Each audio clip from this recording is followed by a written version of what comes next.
You're going to count down, right, Brian? Yes. And just wait until your picture comes on screen.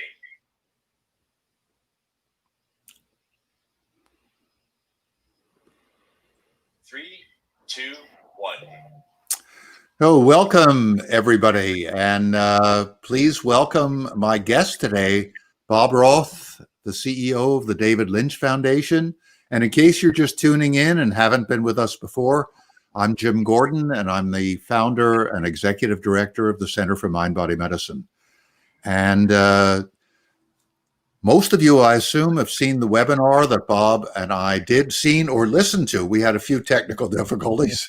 Listen to the webinar that Bob and I did that was broadcast this morning. So what we're going to do in this next 40 minutes or an hour or so is, after beginning with a little bit of meditation, we have a whole list of very interesting questions that Bob and I are going to respond to.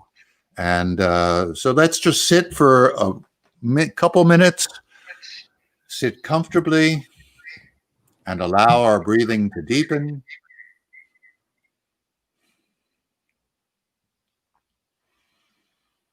Eyes closed if you'd like, to eliminate external stimulation.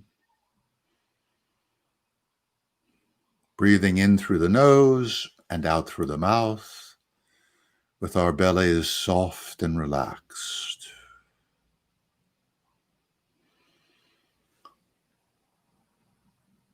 Focusing on the breath. Remember, this is a concentrative meditation, focusing on the breath coming in through the nose and out through the mouth. On the word soft as we breathe in and belly as we breathe out. And on the feeling of relaxation and softening in our bellies.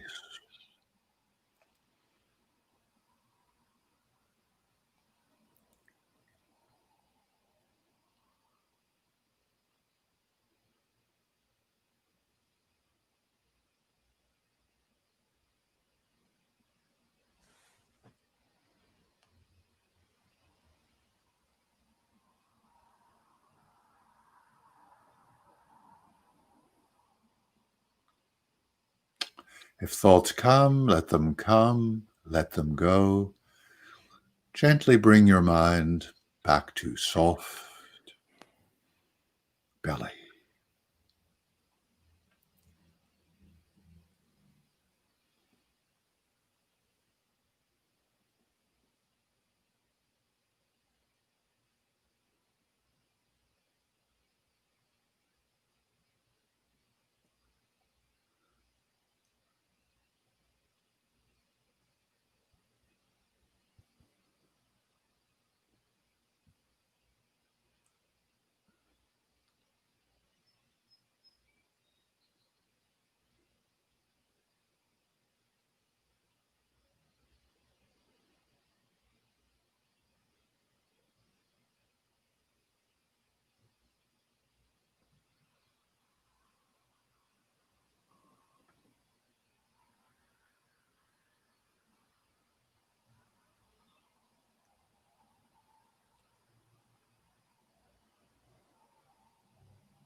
Okay, let's open our eyes slowly and gently.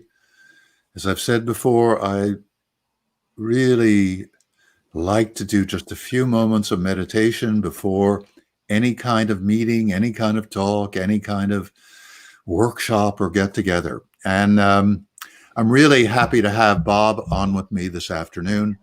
We have a great time talking off camera as well as on camera, sharing lots of experiences, exploring the way Transcendental Meditation has been extremely powerful in creating very significant results for kids in schools and people who are traumatized, and sharing my experience with our Center for Mind-Body Medicine program with Bob, and he shares his experience with being one of the leaders of bringing transcendental meditation and in fact, meditation to millions of people around the world. So we're going to be talking now. We're going to start with a couple of questions that you've asked that will give Bob a chance to describe in somewhat more detail than he may have been able to in the webinar, a little bit about what TM is and how you can learn more about it and how you can practice it. And then we'll move into questions that address sort of broader topics, meditation in general and integrating meditation into your lives and into the places where you work. So again, welcome, Bob. And here's the first question. What is unique about TM and how does it differ from other forms of meditation? Thank you. Could you hear me okay? Yeah, I hear you good. Great. So first I have to say that it's an honor for me, Dr. Jim Gordon, to be participating in anything, this webinar, or anything that you do. You are, in my mind, a hero. You have been at the forefront of integrative medicine, of bringing integrated approaches to a very staid and often stuffy institution. And where we are today with so much interest in meditation in general, and I have to say transcendental meditation, is because of your leadership. So I really wanted to thank you. I know everybody knows how great you are, but I really wanted to make that point. Thank you. When I talk about, a lot of people, thank you for the question. A lot of people know, they've heard of mindfulness meditation, or they've heard of Vipassana meditation or guided meditation. Not really sure what transcendental meditation is. And so I like to use an analogy. I'm going to take a moment here with your permission and use an analogy about, you're on a little boat and you're in the middle of the ocean during a non-quarantine time. And all of a sudden you get these giant 30, 40, 50 foot high waves, and there's a little boat, and you could think, oh my gosh, the whole ocean is in upheaval. But if you did a cross section of the ocean, you'd realize that while the nature of the ocean on the surface may be turbulent, the nature of the ocean at its depth is pretty darn silent. And that's analogous to the mind. The surface of our mind, the active thinking mind, is like that tsunami ocean. Some people call it the monkey mind. I like to call it the gotta mind. I gotta do this and I gotta do that. I gotta call him. All the gottas. And so it's a natural human desire to say, I'd like some inner calm, some inner clarity, some inner focus, some inner peace. And the operative word there is inner. And the question is there such a thing as an inner? And if so, how do we get there? And in transcendental meditation, well, actually all types of meditation, attempt to bring equanimity to the mind. And so now I want to answer the question with that model in mind. So according to brain research, there are 3 basic types of meditation. The first is called focused attention. I know you know this. That's a concentration form of meditation that attempts to clear the mind of thought, or focus on the breath, or focus on an idea and keep the mind steady. And when we do that, that creates something called gamma brain waves, which are 20 to 50 cycles per second. We're working very hard. Second type is open monitoring. Open monitoring is an approach that is more of a mindfulness. We learn to dispassionately observe our thoughts, our moods, our feelings, our behavior. We live in the moment, in the present, not in the past or the future.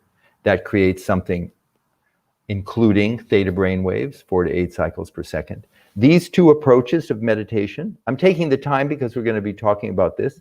These 2 approaches to meditation are called cognitive approaches, pertaining to addressing the thoughts or the moods. It's like it pertaining to the waves. Legitimate approaches with science backing them up. The third type is called self-transcending. And that is transcendental meditation. And Jim, in this approach to meditation, we recognize there's a vertical dimension to the mind. We feel things deeply, we have an intuition, we love deeply, we know deeply.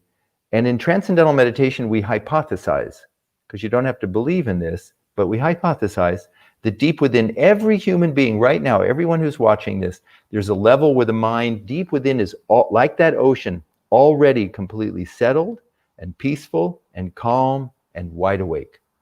A transcendent level to the mind, beyond the ordinary thoughts and moods and feelings.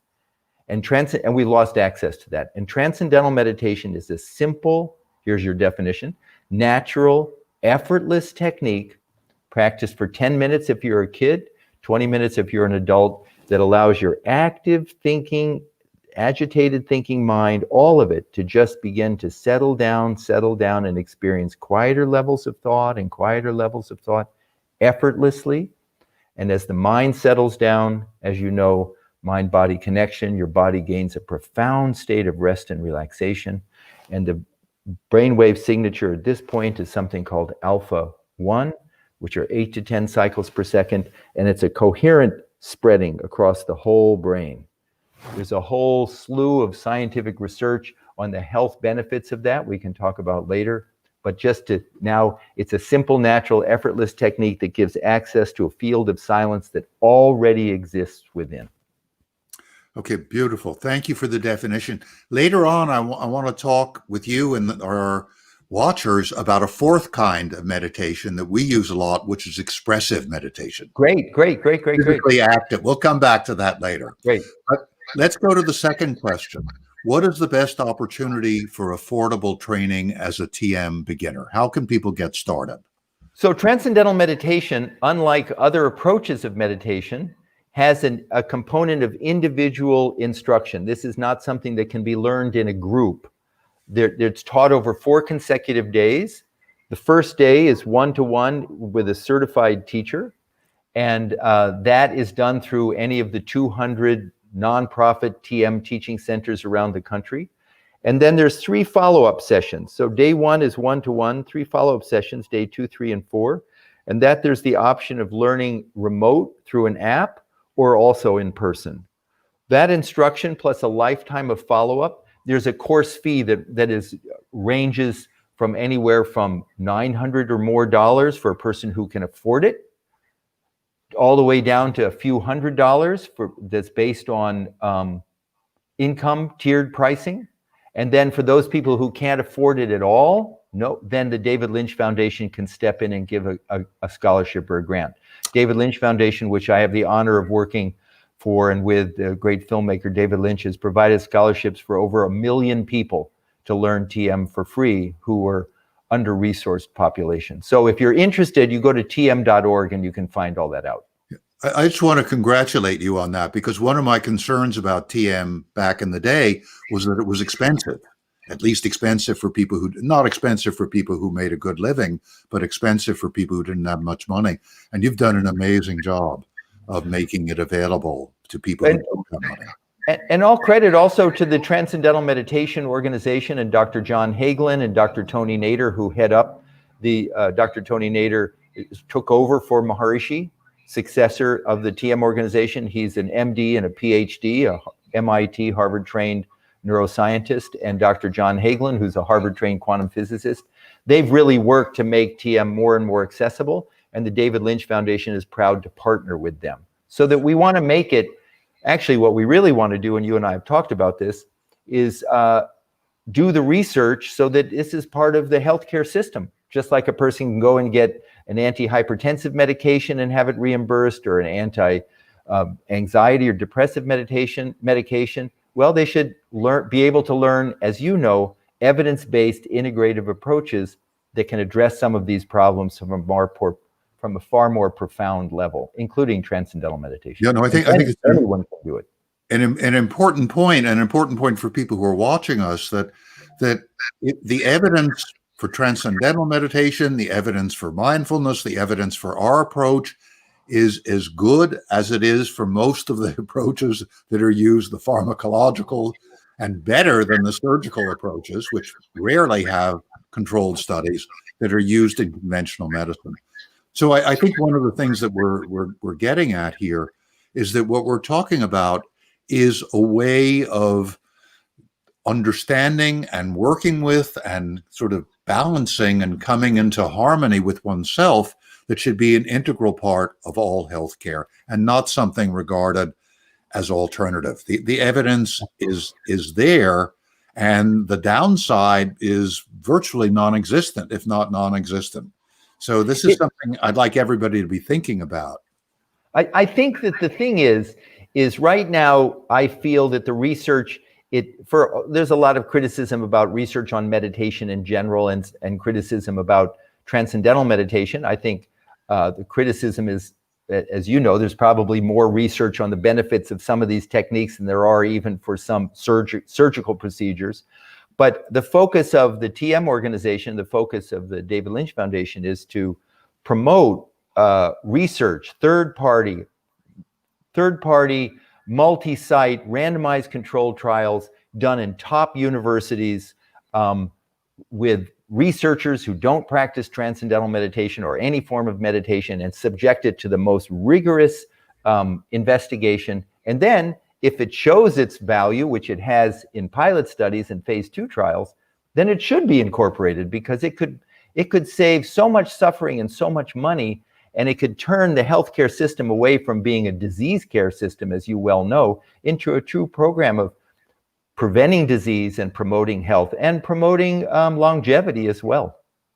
Do you want to say just a couple words about areas or conditions where TM is proving to be particularly effective? Well, one area is significant is our work with veterans. There was we have an initiative called 21 to None, the David Lynch Foundation. There are 21 veterans who take their own lives every day in America. This, to me, is it's a crime against humanity. We send these young men and women off into harm's way with great fanfare. They come back and they're lost and distraught. And there was a study that was funded by a $2.4 million grant from the Department of Defense several years ago.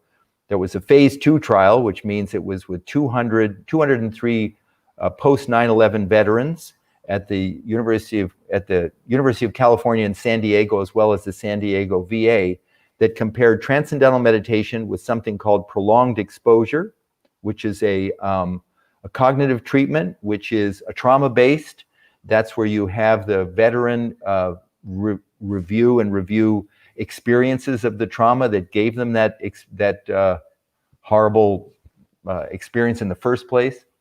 And this study was published in the very prestigious The Lancet Psychiatry about 2 years ago, and it found that transcendental meditation was as effective as prolonged exposure, which has been the gold standard in VA hospitals for trying to reduce symptoms of PTSD, and in many regards more effective. Now, I have to say, this was what was called a non-inferiority study.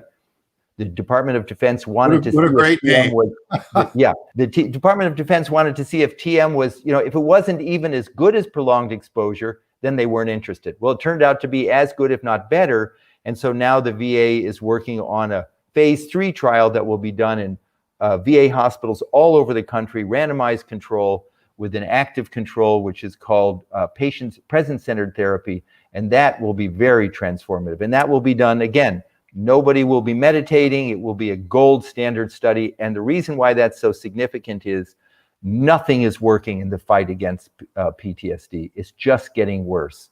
And JAMA, Journal of American Medical Association, in January came out and said the VA should be looking at programs like transcendental meditation because of their promising effects.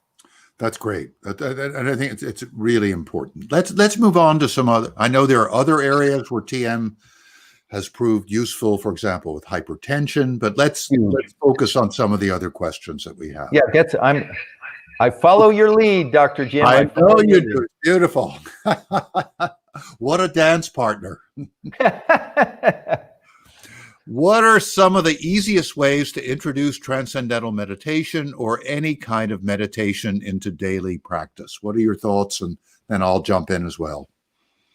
Well, they're different, as I said, there's different techniques and they have different time commitments and they can be done at different times. Transcendental meditation is generally done first thing in the morning before the day begins as a preparation for the day's activity. It gives you deep rest, deeper than sleep in many regards. It wakes up the brain, gives you a sustained energy throughout the day, and then it's done at the end of the day before dinner to sort of wash off the stress and give you a much more enjoyable evening with your friends and family and sleep better at night. But I also know that there are other techniques in the middle of the day. I know that there are children who are very sensitive and they meditate for 10 minutes, they do TM, and now it's 2 o'clock in the afternoon and they have even remotely, they have an exam and they're very nervous and anxious. And so there's some wonderful mindfulness meditation breathing techniques, body feeling, that even offered through Transcendental Meditation, they can have a calming effect. So it just gets incorporated into your life. But with TM, it's done at the beginning and the end of each day. Now let's hear it from you. So what would you say to somebody who is interested in TM potentially, who thinks, well, I don't know if I can take so much time. I have a very busy day. I'm sure you've heard this many times. How do you bring in a practice which requires a certain level of discipline? What is it that you say? How do you open the door for those people? Well, I say to people, there are 1,440 minutes in our day. If we don't have 30 or 40 minutes, break it up to take care of this.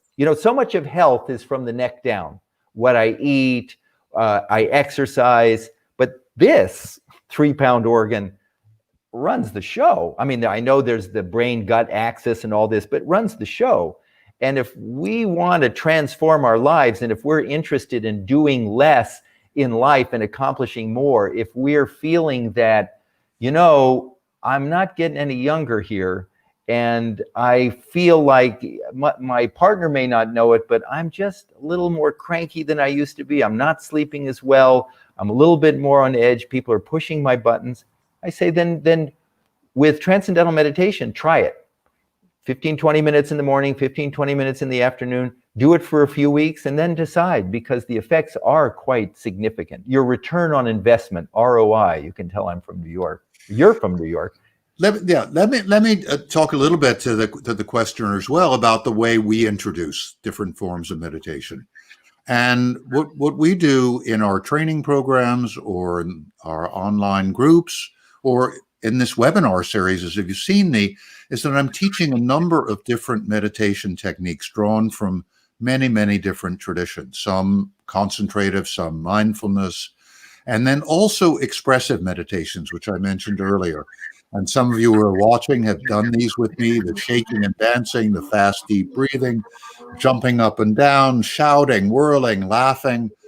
These are the oldest forms of meditation on the planet. We can see them in the caves of Lascaux 30,000 years ago, the humans dancing with the animals. Indigenous people all over the world do expressive meditations. And so our approach is more to teach people the variety of several different kinds of techniques, and then to encourage them to see which one is most appropriate for them, and then to use it in a way that makes most sense to them. So some people, for them, maybe 3 to 5 minutes of soft belly breathing, as we did at the beginning of this session, several times a day. That's the beginning for them to move into this meditative world. Another possibility, especially for people who are traumatized, and this is very important. I can't hear you. Can't hear me? This is very important. Can't hear you. You keep talking. You keep talking. I can't hear you. Just keep talking. Okay. Brian, we need to get some help. Bob can't hear me. So let's see what we can do. Hi, Adam. Like to leave me a message. Let me make a little phone call to Lauren and let her know. So I'm going to keep talking. So we introduced these different forms of meditation. Hi, you've reached Lauren Baltimore. I'll call Lauren, you. Bob can't hear. At the tone. Tell Jim. Jim, I got Adam on. Can you hear me now? Yeah. All right. Okay. I don't know, we have some sort of little demons that are. No, it's fun. We get to overcome the obstacles and remain happy inside.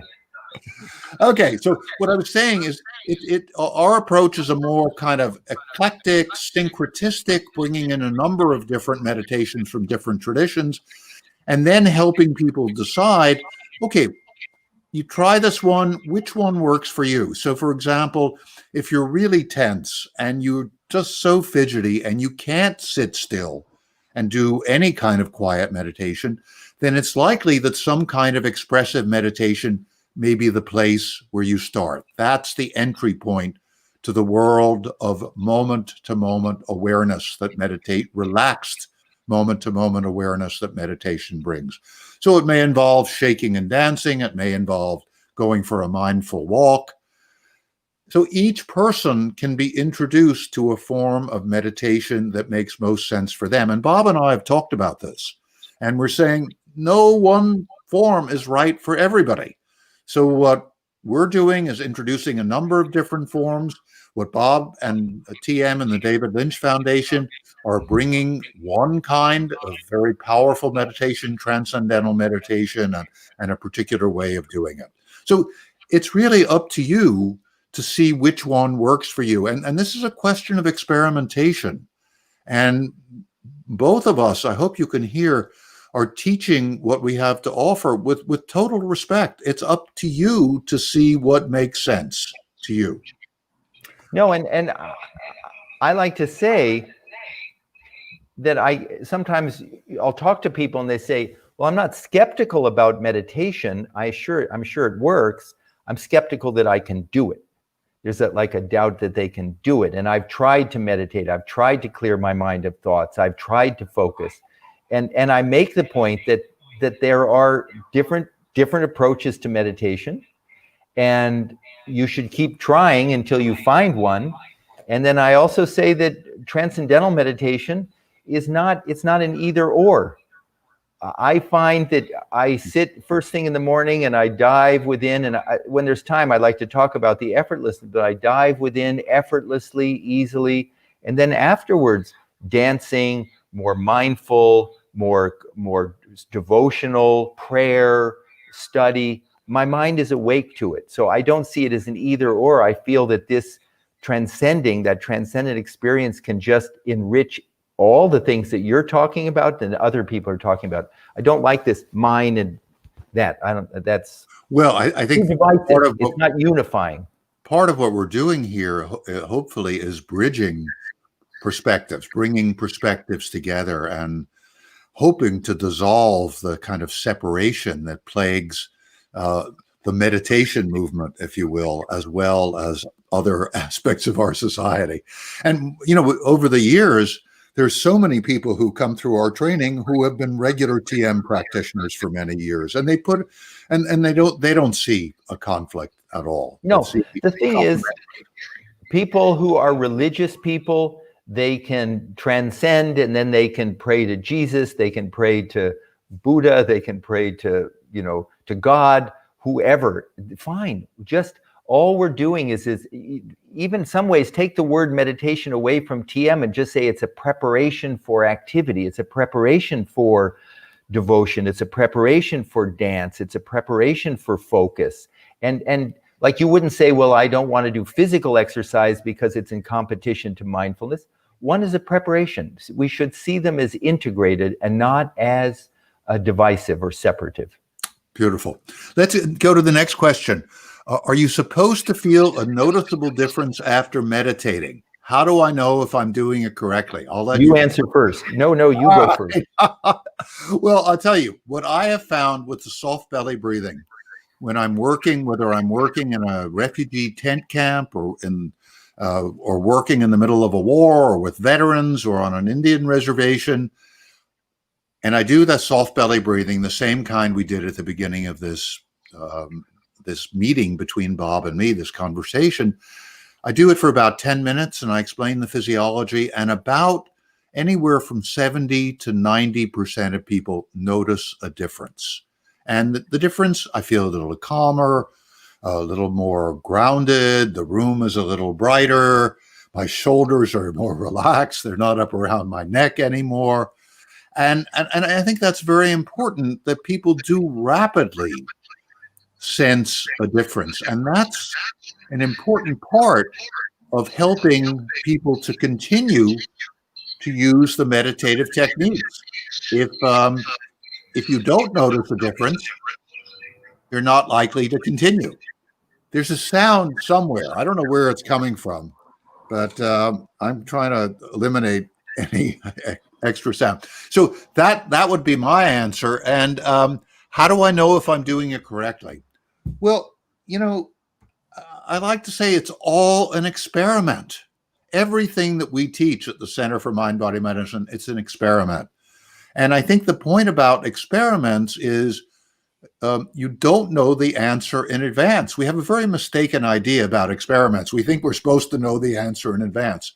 In fact, that's not very scientific. The idea of an experiment is to discover what happens. So you will decide if it's going well and you feel relaxed and you feel calmer and more present, great.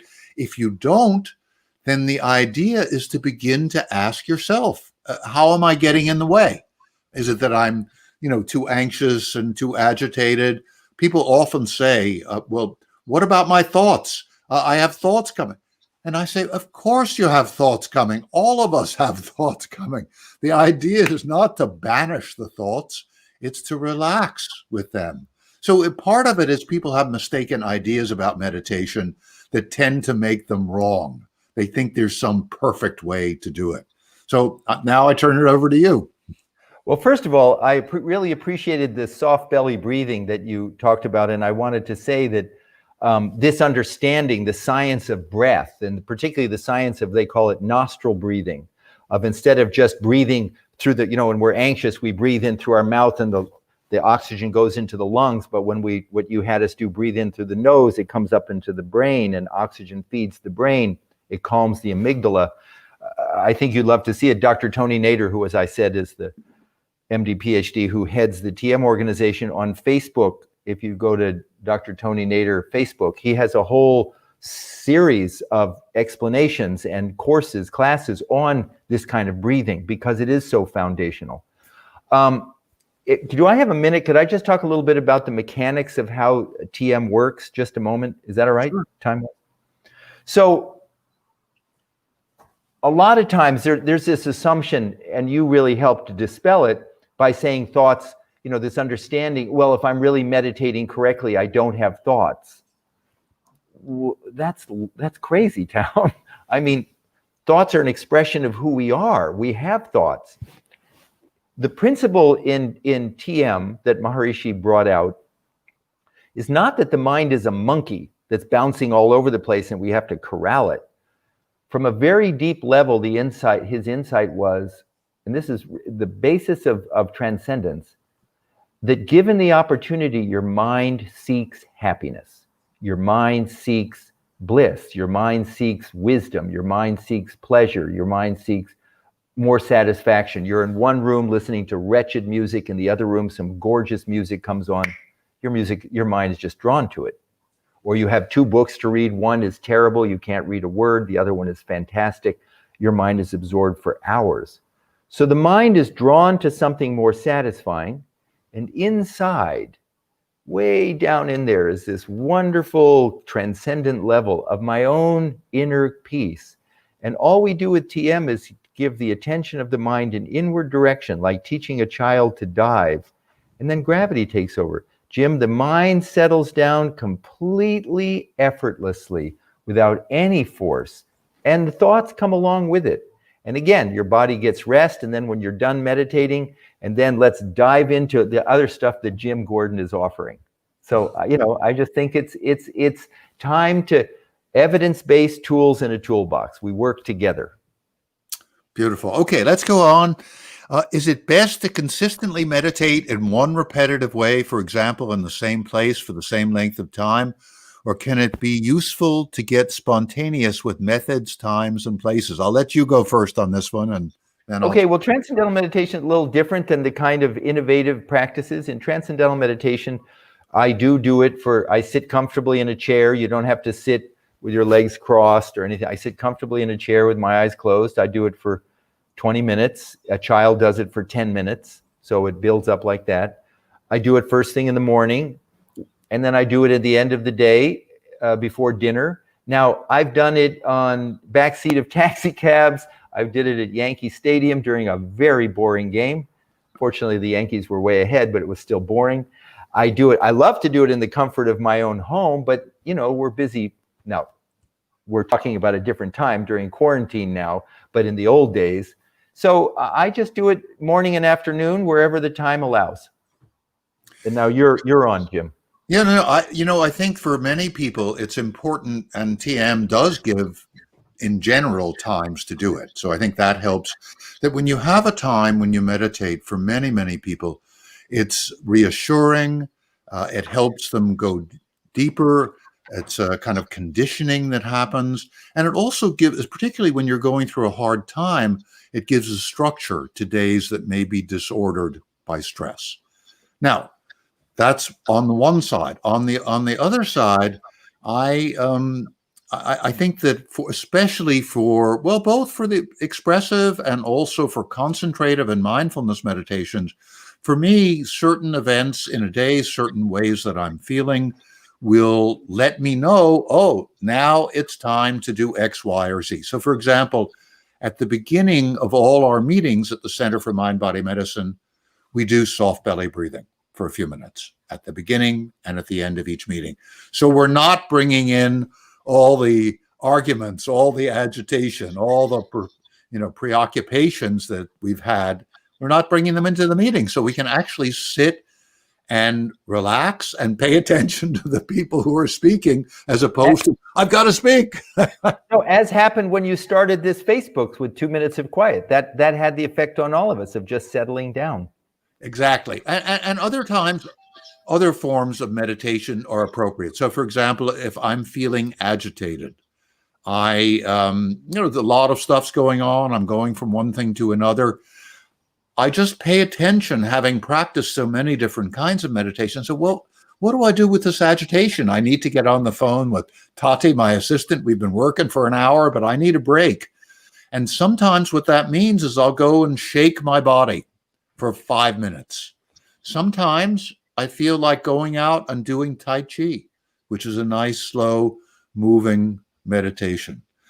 Sometimes I'll just bang on my chest and shout, with frustration in that moment. So it's a kind of paying attention to what the moment is bringing forth. And I think both things have their virtues, both ways of doing it. And remember, the word meditation it just means thinking. So there's transcendental meditation, which is to transcend thought. There's guided meditation. There's active dance meditation. There's mindfulness meditation. So again, they're not taking the place of the other. The thing that we want to do is, as someone, a wise scientist said, is that it's not a question of one's better than the other. It's different outcomes. It has different purposes. And so we don't look at it comparing apples to oranges. Is vitamin C better than vitamin A? That's a ridiculous question. So if we want to have that moment in the middle of the day and we're built up with all of that, so it's a wonderful tool to have, that, as you were saying. We want to start our day with that transcend and access that infinite, unbounded level of consciousness which lies within every human being, and have that experience. Great. We want tools in the toolbox, and we shouldn't shunt one. We shouldn't say, well, I already do this. We should, it's a short life and it's an intense life, and there's a lot of pressures coming at us right now. There's a lot of uncertainty. There's a lot, and we have high ideals for ourselves. We don't want to just get rid of stress. That's small. We want to really develop our full, unbounded creative potential. That's what we want. We want to live whatever is in there.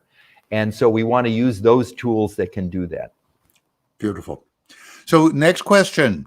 Mindfulness has become a buzzword these days. Can you describe what it means to both of you? That means to each of us describe it. So you go ahead, Bob. What does mindfulness mean to you? Well, I use that example of those three types of meditation with the ocean analogy at the beginning. Waves on the surface, and then the ocean is quiet at its depth. And you could say that the focused attention, concentration form of meditation, its approach says, if you want to have a calm mind, what disrupts a calm mind are thoughts. So minimize thoughts and you'll bring more equanimity to your mind. Like if you want to have a calm ocean, stop the waves. Well, open monitoring, mindfulness, and this is simplified, but one aspect of it says thoughts themselves are not necessarily the disruptor of calm, but the content of thoughts can be the disruptor of calm. So if I have a thought about a guy named Joe, and I don't know anybody named Joe, but if I have a thought about a guy named Joe, and 5 years ago, Joe done me wrong. So mindfulness or open monitoring teaches me to dispassionately observe. I'm not 10 years ago or 5 years ago. And it's not next week, when I'm here now in the present, fully present. And I attempt to find equanimity there. And so again, I said those are cognitive approaches to meditation, addressing the waves. It's in contrast to transcending, but again, that has their own mindfulness. There's a lot of research to show benefits for training the mind to be alert or to observe. Great. And what I would say very simply is that mindfulness is the attitude that I want to bring to everything I do in my life. I want to be mindful. I want to be mindful about the way we're talking here together. I want to be mindful about the way I prepare my food, the way I treat my friends and family. And to me, it's a kind of outcome, and it's a general way of being in the world and being with oneself that we can cultivate in a variety of ways. So, expressive meditations, even though it's very active physical, the more you do it, my experience has been, even the first time I did an extended expressive meditation, I felt more mindful afterwards. Yeah. I'm sure that TM also makes you more mindful. Totally. I mean, if we talked about this, cortisol is the stress hormone, and is secreted by the adrenal glands when we're anxious. And if you get a good night's sleep, cortisol levels will drop 10%. And in 20 minutes of transcending, they drop 30 to 40%. I find when I've done my morning meditation and I've done the breathing and all of that, that I'm much more naturally mindful. It's hard to be mindful if you're agitated. It's hard to be mindful if you're angry and stressed and frustrated. So these are beautiful tools, I find. Again, I make the point, they work together. One is the basis of the other, and you can settle down and then you can enjoy life to the maximum. So that's just my message. Everything you're saying, Jim, I love. It's just, let's work together. And Jim and I have talked about this. We want to work together. And everything permitting, we will. So next, speaking about working together, that leads me actually to the next question, and something we've talked about before. What are some of the best examples of school districts in the US or elsewhere that have integrated mindful practices, and I want to say meditation in general, into the lives of students and teachers? And Bob, do you want to? You start. No, you start. I'll start. Okay, I'll start. So we've been working in schools now for, in an organized way, for 25 years, and schools here in the US and schools overseas. And what we do ideally, and we're able to do more and more when we work with the school, is we bring our whole program, our whole training program, which includes 5 days of initial training where people learn the various techniques of mind-body medicine, they learn the science behind them, then they have experiences of the techniques in small groups of 10, led by one of our faculty. They're able to share their experiences with each other. That's the first 5 days. Then we teach them how to use our model with other people in the second 5 days. And then after that, for 8 months, we provide weekly supervision as they bring our model out into the organizations, institutions, communities where they're working. As I said, we have been working in schools for 25 years. And some of the best programs, if you look on our website, we worked in schools in Kosovo after the war there. And what we do there and what we've done elsewhere is we're training teachers, we're training counselors, we're training administrators, and we're training young people in our model so that ideally, the whole institution becomes permeated with this attitude of this meditative way of being, with this understanding and compassion for one another, with this capacity of people of all ages and every occupation in the school to understand and help themselves. So first example that we had was in Kosovo, where we began working after the war, the 1998-99 war, working in a region of Kosovo called Suareka, in the south of Kosovo, where 80% of the homes were destroyed and 20% of the kids in the high school lost one or both parents. We trained the teachers in the school, and they began to use our method with the kids. We published 2 papers, including the first ever randomized controlled trial of any intervention with war traumatized kids. more than 80%, about 85% of the teenage kids who began our groups with diagnosable post-traumatic stress disorder by the Harvard Trauma School, after 11 weeks, they no longer qualified for the diagnosis, and those gains held at 3 months follow-up. First ever randomized controlled trial of any intervention with war-traumatized kids. Very striking results, important because it indicated the effectiveness of our approach, and also because it showed that we could work on a large scale, because the people who were leading the groups, I wasn't leading the groups. Kosovo psychiatrists and psychologists weren't leading the groups. Rural high school teachers with no background in psychology except what they learned from us and a course or two in pedagogy were leading the groups. That's one model. I'll just give you two more very quickly. Second would be on Pine Ridge Indian Reservation in South Dakota. We had been doing some volunteer work there, a number of our faculty for a few years. There was an epidemic of youth suicide. 22 kids on the reservation killed themselves in 1 year. And the tribal elders and the clinicians and the leaders and the tribal council invited us to come and help them do something. They're really desperate. Not only 22 kids had killed themselves, well over 200 additionally had gone to the emergency room with suicide attempts or suicidal ideation. We began to work. We were able to raise the money. The battery powered in San Francisco, and Sonia Swift and were able to give us initial money. We began to work there. Ultimately, we were able to, as the work began to take hold, the Administration for Native Americans funded our work. And we worked with all 7 tribal schools. And in the 3 years since we began that work, only 2 kids have killed themselves. It's still too many. And only 30 kids a year max are going to the emergency room. So that's the second example. The third example, which is the largest scale, is in Broward County, Florida, where we've been working intensively since a couple months after the shootings at Marjorie Stoneman Douglas High School. And next week, we're beginning the 3rd year of our training, and we're training hundreds of people in this school system. Teachers, counselors, coaches, the police who work in the schools. We're training young people, 130 peer counselors, 50 kids in the ambassadors program. And we're looking to bring our program to the entire county. And we have this amazing partnership with School Superintendent Robert Runcie and his staff. And he sees this work as central to the education of young people. And we're going to be publishing research on what we've done in training peer counselors and much more to come. So those are 3 examples.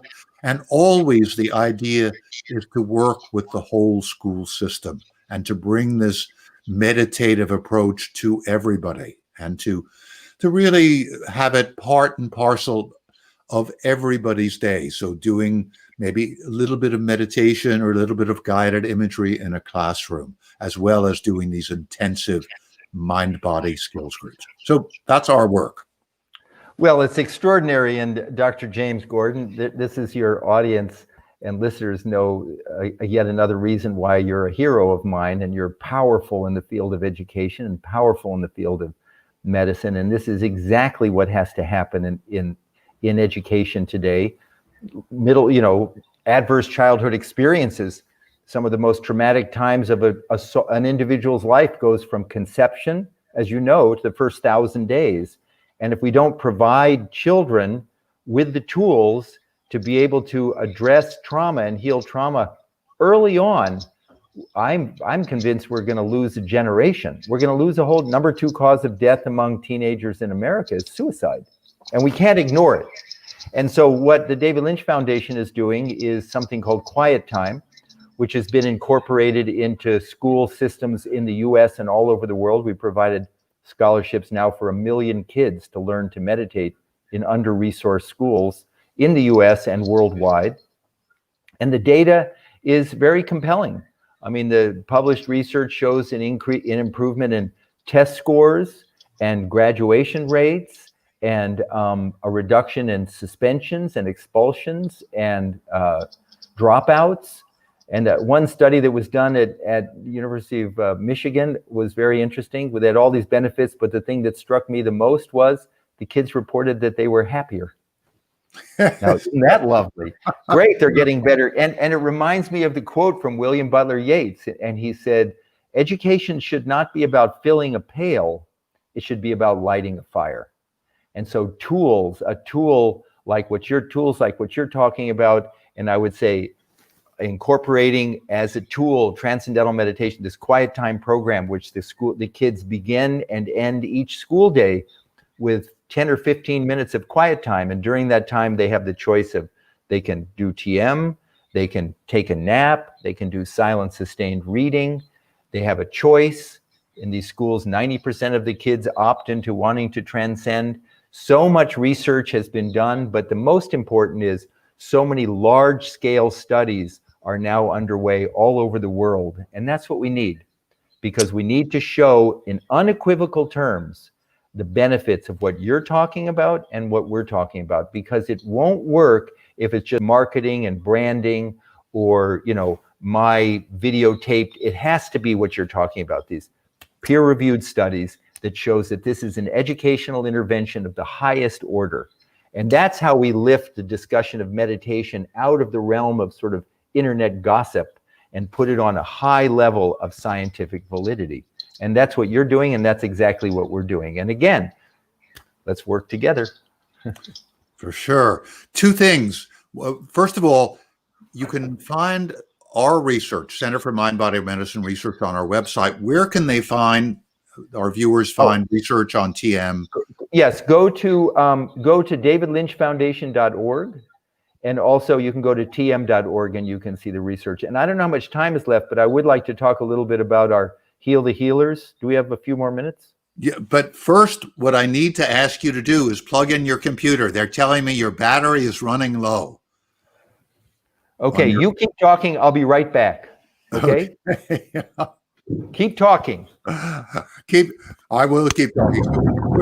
One of the things that Bob wants to talk about is the work that they're doing with frontline healthcare workers during the COVID-19 pandemic. And I think that's a really important, it's work that we've talked about that the Center for Mind Body Medicine is doing. We've been doing online mind body skills groups as well as these webinars. We have many of the frontline healthcare workers who are participating in our training programs. And what I want to suggest is, if you are interested, if you're a frontline healthcare worker or you're just somebody who's interested in participating in our training programs, please look at our website, cmbm.org. We just finished a training program. We had 400 applicants. We were only able to take 170 in this first program. We're going to be having many more online training programs during these next 6, 8, 9 months. So please look, and please, if you'd like to join, please join and come and apply for our training program, and we'll do our best to make it possible for you to come.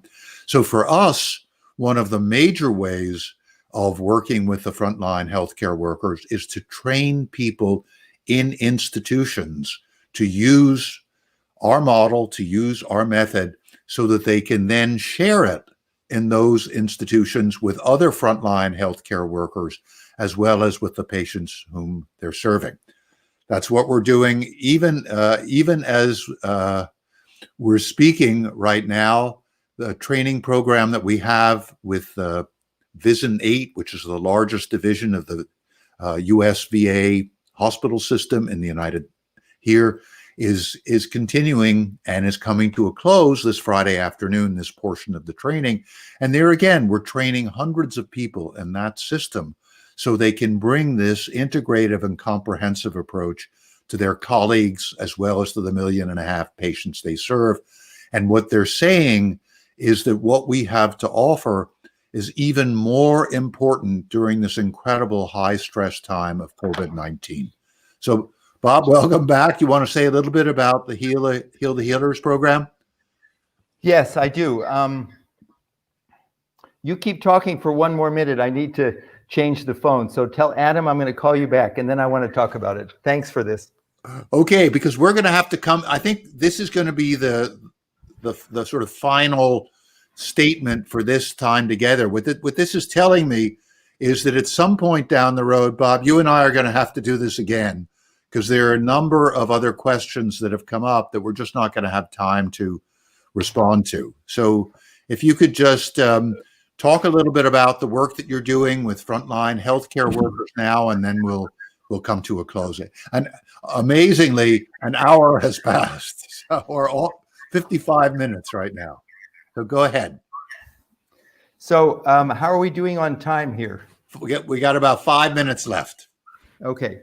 So a big issue, of course, and I don't know if you just said anything about it, but the PTS, the post-traumatic stress that our heroic frontline doctors, nurses, physicians assistants, custodial staff, the men and women who are driving morgue trucks. I mean, it's horrific what they're experiencing. And what the David Lynch Foundation has now launched is something called Heal the Healers Now.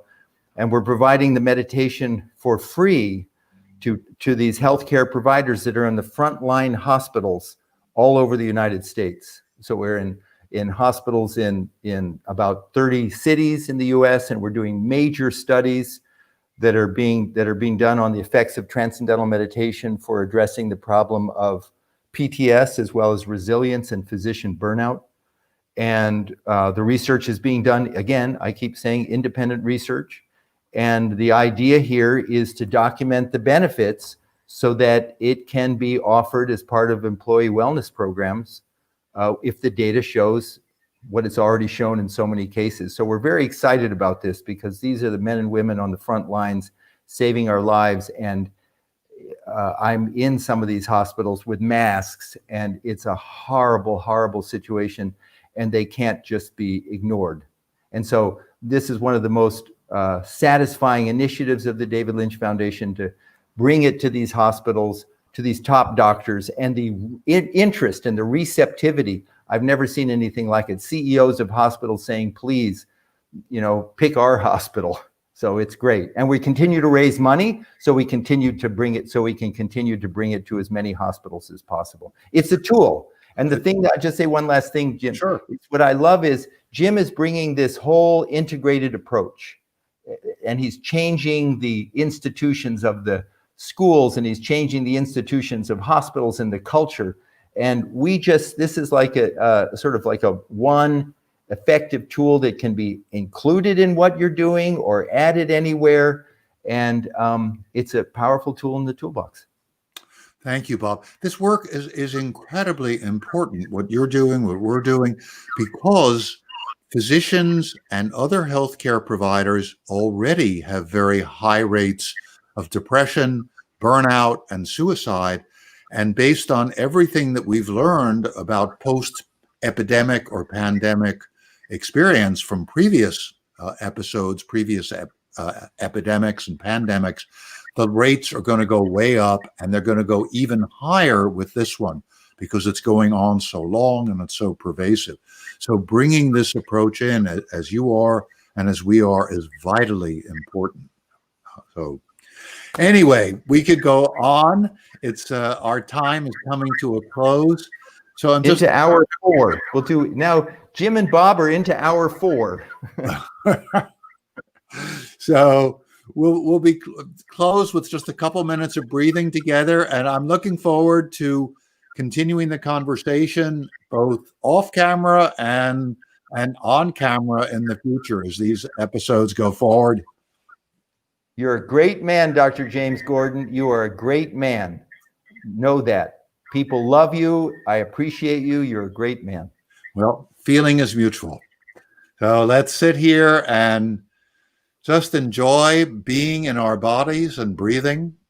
Great blessing we have to be in a body. Breathing slowly and deeply.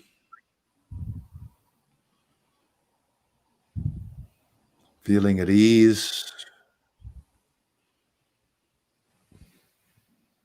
Allowing the thoughts to come, allowing them to go. Gently bringing our mind back to soft belly.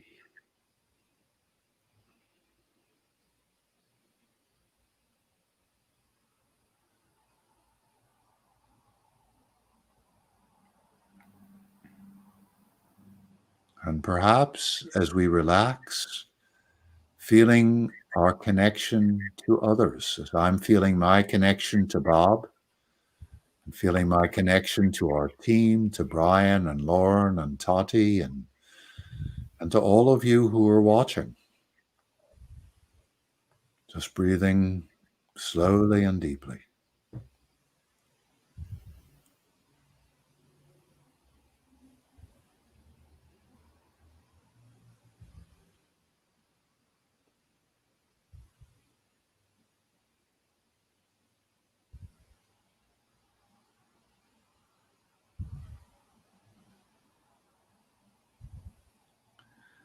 Okay, opening our eyes gently, coming back into the room. So thank you again, Bob. Goodbye for now. See you very soon. Thank you, everybody who's watching. I'll be back with you next Friday. Bye-bye for now.